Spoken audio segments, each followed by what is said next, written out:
Yo, what's going on YouTube? Welcome back to another authentication guide video. Today we're looking at the off-white Nike Air Max 97s. The real pair is on the right, fake pair on the left. Before I get into it, just a few things. Firstly, I've been getting quite a few messages from people telling me they'd rather not see me point out tails on the box and the accessories inside. So in this video, I'm going to leave those out completely. I do appreciate though that some of you do find that stuff useful. So for those of you that do, you'll be able to see those particular parts on my Instagram account at Closer Look Official and at A Closer Look Official. Secondly, as you can probably tell, the real pair on the right, which are mine, are worn. You can see at the bottom just there, they've got like mud on the bottom. So that's just to give you a heads up, because I know a few of you picked up on that in one of my older videos as well. But yeah, anyway, that's enough talking. So let's get straight into pointing out how you can spot the fakes. One of the first things you want to look at is the Nike tick. If you look at the bottom part where it kind of crosses over onto the mesh part, you can see the mesh is really pronounced, so you can see the holes in the Nike tick. And by the way, this is the fake I've got in my hand. If we move on to the real one, you can see the Nike tick still crosses over onto that mesh bit, but where the holes are, it's a lot less pronounced. The fake's on top, the real's at the bottom. As you can see, like the holes are just really obvious on that fake one at the top. Secondly, just look at the color of that orange tab. It's a lot darker than it is on the fake one, which is too bright. And if you look at the stitching on top of that orange part as well, you can see it's a lot thicker than it is on the fake. And the green, just generally, it seems to stand out a lot more. So those are two good tells straight away. On the same part of the shoe, just make sure you take a look at this bit where it says Air as well. On the real one, it should be a bit thicker than this, so I'll bring that closer for you now.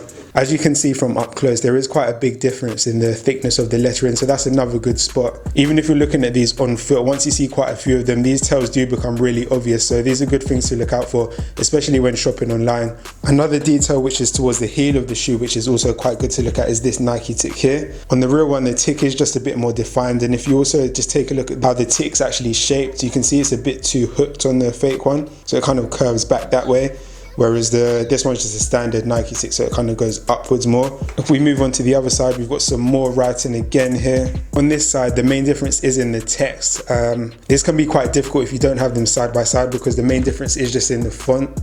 The thickness is about the same, but if you look, the genuine words are almost taller than they are on the fake ones. The fake ones looked a bit squished together, so that could help you as well. And then another good thing that you want to look for is, I don't know what to call it, but this bit here. So it's kind of pronounced and sticks out of the shoe a bit. What you want to do there is just look at the color. And as you can see, the fake one on top has more of a almost bluey type color to it. Yet another good tell you can use is just how far the rubber sole comes up to the top of the shoe at the front here. So as you can see, it's quite, this is the fake by the way, as you can see, it gets quite close to this zigzag type line here. If I bring the real one closer now, you can see that that zigzag line is a lot further away from where the rubber sole comes to. I will bring them side by side just so it's easier for you to see that. As you can see there, that difference is quite big, so that's another really good spot. I'll bring the other feet closer as well, just so you can tell it's not just on one pair and it is on both. So as you can see there, it is pretty consistent across both pairs. Also, while I've got these two in hand, you also just want to look at the whiteness of the mesh parts as well. On the fake ones, I don't know what material they've used, but it's just always a lot whiter. On the real ones, the coloring of the mesh bit is less of a contrast to the rest of the shoe, but it still remains kind of transparent. In addition to that, if you just look at the stitching across the front here, you can see how neat that is on the real one. Fake one's a bit messed up. I will again get the other pair so you can see this isn't just a one-off. So as you can see again there, stitching's a lot cleaner on that real pair on the right. For the next tail, what you want to do is just look at the heel area. You can probably see from here already. The fake ones are kind of bent forwards, and there's like this piece of threading that almost pushes the back towards the front. From up close there, you can get a better idea of what I'm talking about. I'm not sure why this happens. It must just be something to do with how they make the shoes. On the real ones, there's nothing like that at all. As I've said, these are worn, these are mine, so they are a bit dirty because I wear them a lot. But yeah, do look at the heel area, that will help you a lot. Be sure to check out the shoelaces as well. The real ones on the top here, the fake ones at the bottom. You can just see the difference in print quality, clarity, just how defined it is. The fake ones fade in a whole lot as well. One more general point is just the overall shape of the trainers. So if you look at the real one at the bottom, you can see it has much more of a streamlined shape to it. The fake ones are a lot thicker, or maybe not a lot, but I don't know, I've seen quite a lot of them, so I can just tell from the shape of it straight away.